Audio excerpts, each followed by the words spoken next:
I think the notion that you're going to somehow save the country on behalf of property rights by engaging in a military coup over there, I don't see that. There are situations, by the way, in Latin America where that is an appropriate response. If you live in a Latin American country, Shapiro apparently wants you to know that it's okay for the military to overthrow your democratically elected leader in some cases, Now he says while countries such as Chile and Guatemala are still suffering from the very real consequences of the United States orchestrating a coup in their countries, he does say that he sees some instances where a coup d'etat makes sense. So I don't want to put words in his mouth. Let's take a look at what he had to say. What would it take to justify an uprising to overthrow the government? What line would the government have to cross for you to support something like that? Well, the answer is that you could not actually achieve any of your rights by any other means. So in Brazil, it's not like Bolsonaro's party went away. They still have a giant hold in the Brazilian legislature. Bolsonaro as a political figure hasn't even gone away. The Bolsonarist movement is not over. Lula himself has governed more centrist than he campaigned. I think Lula is a terrible politician. I think he's very, very corrupt. But I think the notion that you're going to somehow save the country on behalf of property rights by engaging in a military coup over there, I don't see that. There are situations, by the way, in Latin America where that is an appropriate response. I mean, there was an attempt by the would-be dictator of Honduras at one point to basically dissolve the Supreme Court, take control of the military, and declare himself dictator. When that sort of stuff happens, obviously a military coup is appropriate, because you're talking about the actual end of democracy. But I'm a little nervous about anybody declaring a premature end to democracy before that actually happens.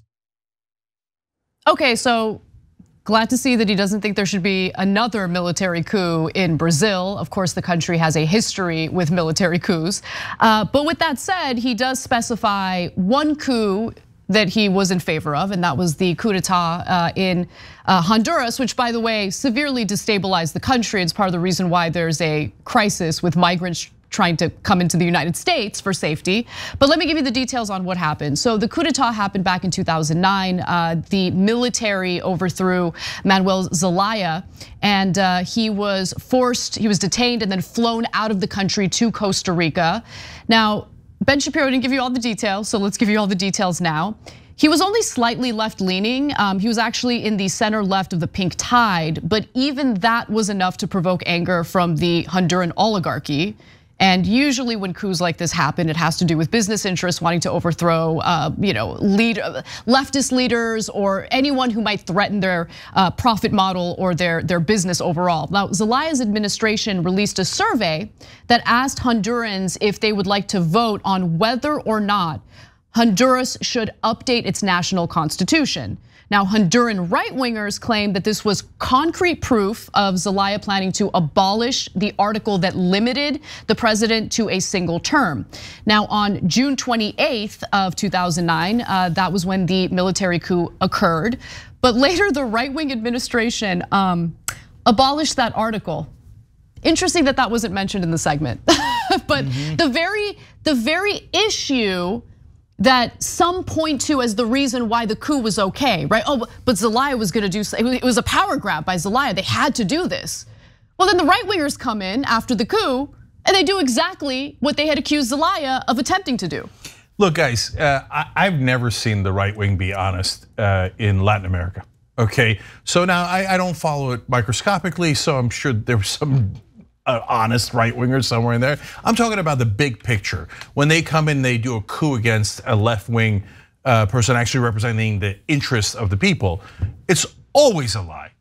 There's a real business interest behind it. It's always the money. It's usually American and local business interest against someone who says something like, you know what, maybe we should charge the price that the market will bear for bananas, so that the people, since that's our natural resource, whether it's oil, fruit, etc., we should get paid appropriately. Market prices, capitalism, right? And they go, oh, you goddamn socialist, how dare you? And then they usually topple the guy, etc. Now, Shapiro says sometimes that's okay. Okay, I'm come back to that in a second, because he said two words in there that was very, very relevant, okay? But now let's talk about recent examples of this type of thing happening, of where, according to the Shapiro standard, a coup is acceptable. when government comes in and starts messing with the Supreme Court. Wait, that's what Netanyahu's doing in Israel. So should there be a coup in Israel? Should there be a coup? I mean, it's not my rule. That's actually a really great point, Cenk. That's literally what Netanyahu's doing. And by the way, just to be clear, not in favor of coups under any circumstance. No, it's not my rule. I don't want the coups, okay? Yeah. So, but I guess all those hundreds of thousands of left-wing protesters in Israel who I love, right? I guess they should just, according to Shapiro, pick up arms and just do a coup against Netanyahu. In fact, a story today, members of the Israeli Defense Forces have threatened to stop serving should Netanyahu get his way and weaken the country's Supreme Court. I'm sure that Ben thinks that they should go further. No, keep serving, just turn the weapons against your own government, right?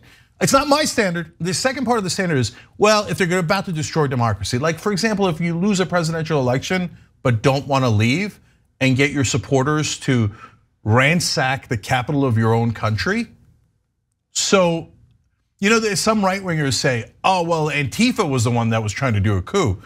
Even if that maniacal statement were true, apparently Ben Shapiro would say, great, that's when you do a coup, okay? When a guy is trying to destroy democracy, just like Trump was.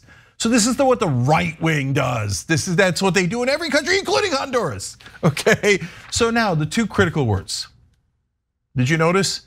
When is it? The question was about when do you do a coup on behalf of property rights? Yep. Not on behalf of people. No, but that's on behalf of property rights. But Cenk, that just it reinforces what you were saying earlier about right wingers loving coups, because the #1 priority is property rights. Which is, right? By the way, if you don't get it, property rights equals the money. Exactly. Okay. Business interests. Business interests. Yeah. So he's having a conversation about when should rich people do a coup of their own government so that the government doesn't serve the people, it goes back to serving them. And he's having a discussion and debate with himself about, oh, when do we do it? When do we do it here? No, rich people shouldn't organize a coup against their own country at that point. They should do it at this point. And look, Shapiro is in a lot of ways just a classic conservative. He has a lot of the opinions they have had for years and years and years. And the Republican Party has been in favor of coups to help business interests for decades on end. And if you help your own citizens, like Mossadegh in Iran, and say, hey, maybe we should get a fair market price for our oil, well, those property rights come to get you. Yeah, I did think it was fascinating that he specified some Latin American countries. It's okay. The coups is okay. Okay, yeah. It's the coup in Iran, which of course was orchestrated by the United States, didn't work out so well, did it? Think about that. Yeah. Well, in the short term, both British and American oil companies made way more money. So it worked out brilliantly for them and for the people, who are among the elites that Shapiro supports. I don't know, maybe I'm wrong, but what I was referring to is the adversarial relationship Israel has with Iran.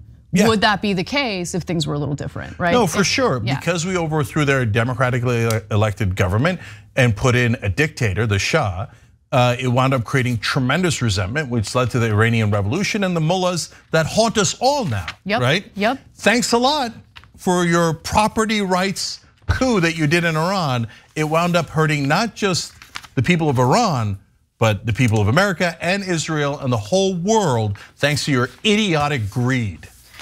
Money over people, that's the trend that we've been seeing for many, many decades now. Thanks for watching The Young Turks, really appreciate it. Another way to show support is through YouTube memberships.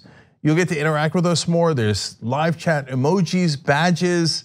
You've got emojis of me, Anna, John, JR, so those are super fun. But you also get playback of our exclusive member-only shows and specials right after they air.